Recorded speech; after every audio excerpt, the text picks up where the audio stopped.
I'm just thinking, do it in English. Hell no, my English is not perfect. Then again, who is? But I want everybody to enjoy this message. Let's go back 7 years in time, when I had just finished an aerobics class. I was an aerobics teacher. Everybody had left the building already, the participants, and I wanted to sit down and do some of my administration.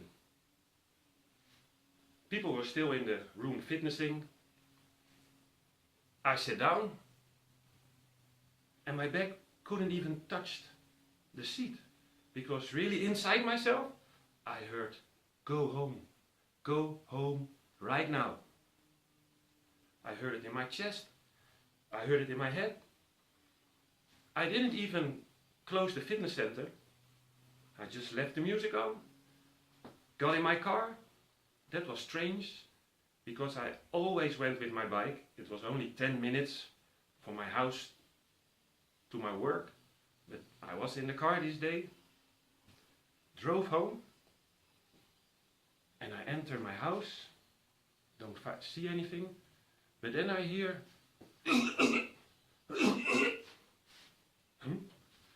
I look in my toilet, and there's my daughter.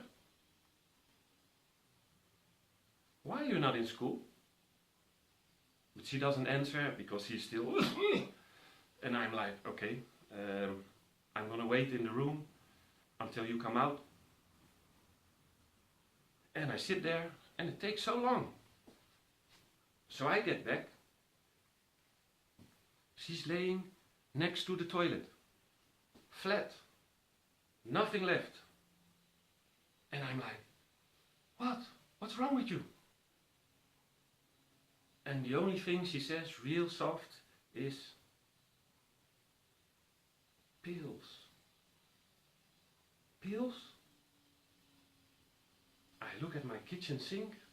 It's where my medic aid kit is. And I had some old pills for malaria, stomach aches, headaches. And she had taken them all. Everything, until the last one. Fuck! I get a plastic bag, throw all this stuff, this empty stuff inside, throw her over my shoulder, run outside, get in the car, to the hospital. It's very close, luckily. I run inside, the nurses, they take her and start pumping away, pumping her stomach.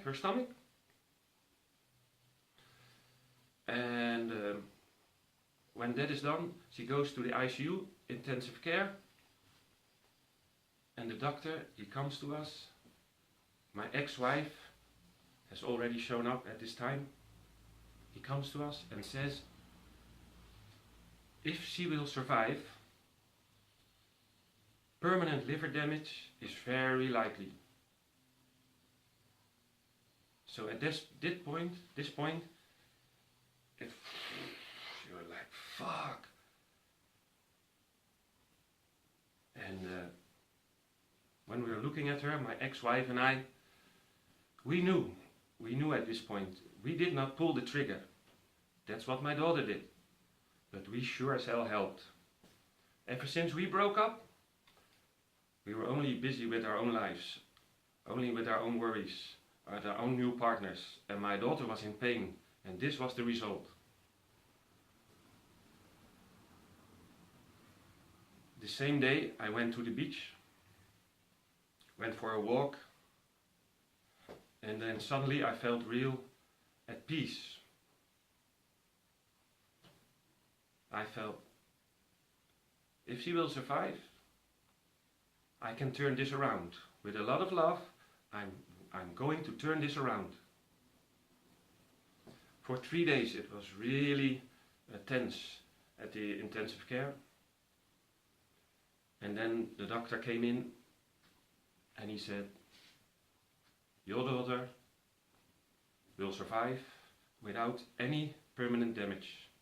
She's very, very lucky. maybe my ex-wife and I were very lucky. We had a new chance. The next week, my daughter is for the weekend with my parents. She loves to be with my parents. So for the weekend she's there. And in the morning I get up. The weather is really, really nice. And I'm like, you know what I'll do? I step on my bike, my race bike, and I go there. I go and visit them. You know, I live in Den Haag, the Netherlands. The country is flat. Flat as a dime, as we say it. So you don't go so fast. And wearing a helmet, for me, that's not tough. You won't see me in a helmet. Okay, when I go to France to go downhill, then you go so fast, I wear a helmet. But not close to Den Haag. My house is very small, my bike is inside, so with my biker's clothes and my biker's shoes and my bike, I go and want to leave my house. The hall is very narrow where my coats are, and I bump into my coats a little. Okay, they're still hanging there, but something, boff, falls on the floor. I look down and it's my helmet. Huh? That's where my helmet was. Hanging, coats over it. The coats were still there. My helmet is on the floor. If you ever wear a helmet, it has this click system. And then it's stuck. So that's where it was. Okay. I get down, take my helmet, and I'm like,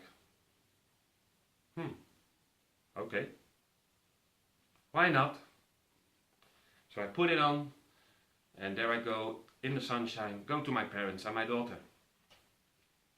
On my bike, and suddenly, I'm like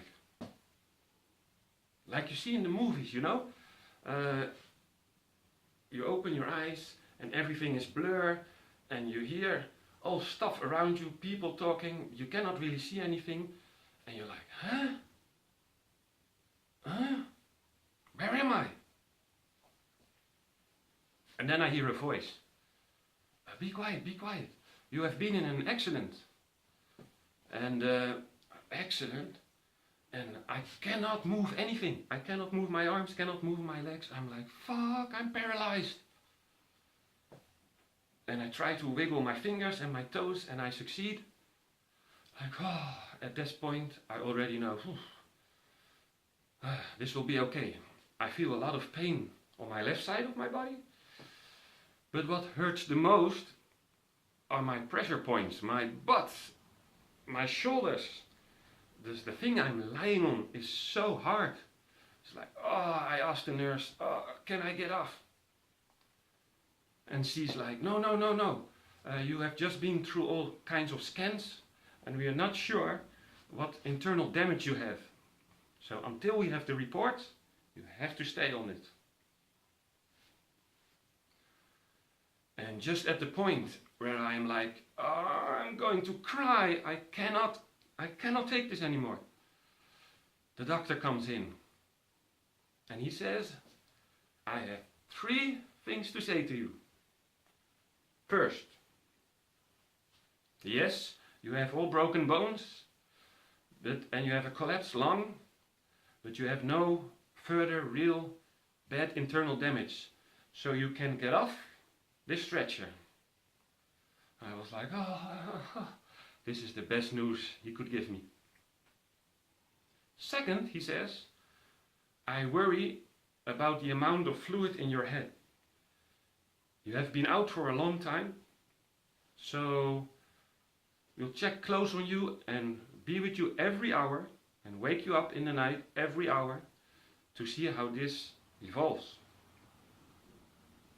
And third, he says, I would like to congratulate you that you are a biker who always wears his helmet.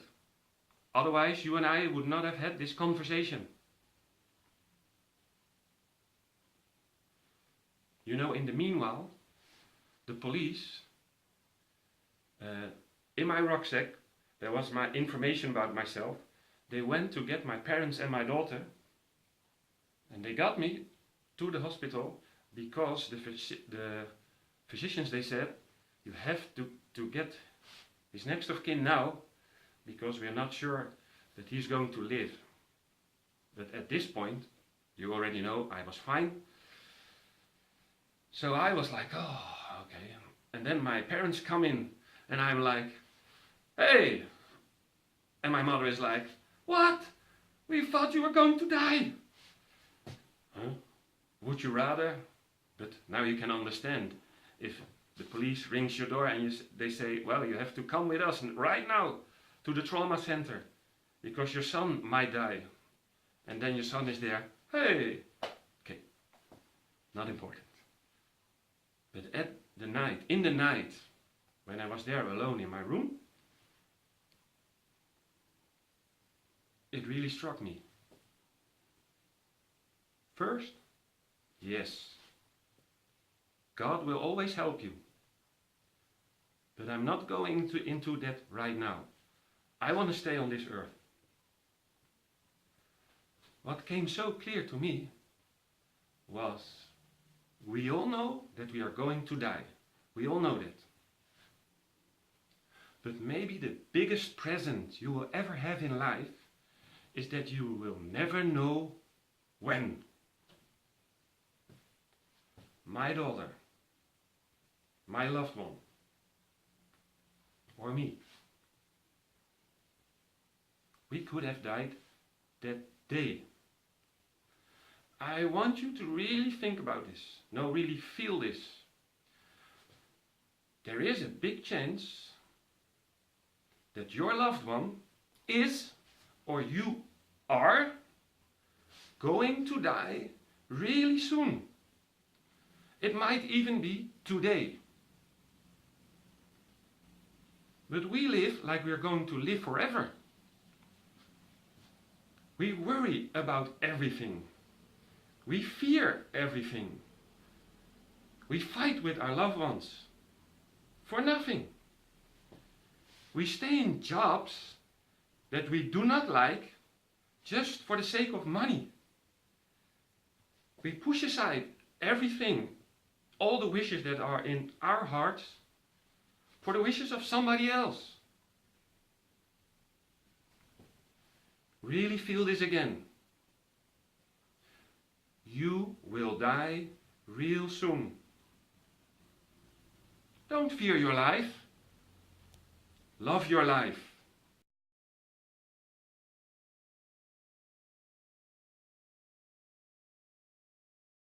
Here she is.